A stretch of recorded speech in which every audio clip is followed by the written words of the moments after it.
બનાસકાંઠાના થરાદમાં બની રહેલ આઇકોનિક રોડમાં લોલમલોલ થઈ હોય તેવું સામે આવ્યું છે। 1.30 કરોડના ખર્ચે 850 મીટર આઇકોનિક રોડ બની રહ્યો છે। રોડની કામગીરીમાં ગેરરીતિ થતી હોવાના આક્ષેપો કરવામાં આવ્યા છે। કાગળ જેવો પતલો રોડ બનતો હોવાની સ્થાનિકોમાં રોષ ફેલાઈ રહ્યો છે।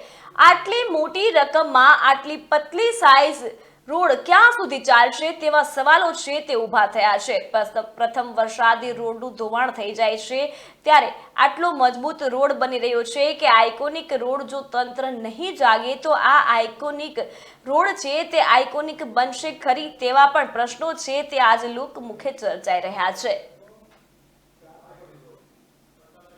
અત્યારે આપણે થરાદનો જેને મુખ્ય રોડ કહેવાતો હોય એવો રોડ કે જ્યાં તાલુકા પંચાયત હોય, મામલતદાર ઓફિસ હોય, પ્રાંત ઓફિસ હોય, નગરપાલિકા હોય વગેરે વગેરે કચેરીઓ અને 4-5 બેંકો હોય એવો મહત્ત્વનો ગણાતો રોડ સરકારશ્રીની ખૂબ મોટી ગ્રાન્ટમાંથી બનતો રોડ અત્યારે તમે જોઈ શકો છો કે એક ઇંચ નહીં પણ એક કાગળ જેવું ઉપર આરસીસી ઉપર ડોમર પાથરી દીધું છે અને એ ડોમર અત્યારે જે ચાલુ કામે ઉખડી રહ્યું છે આ ભ્રષ્ટાચારનો જીવતો જાગતો નમૂનો છે।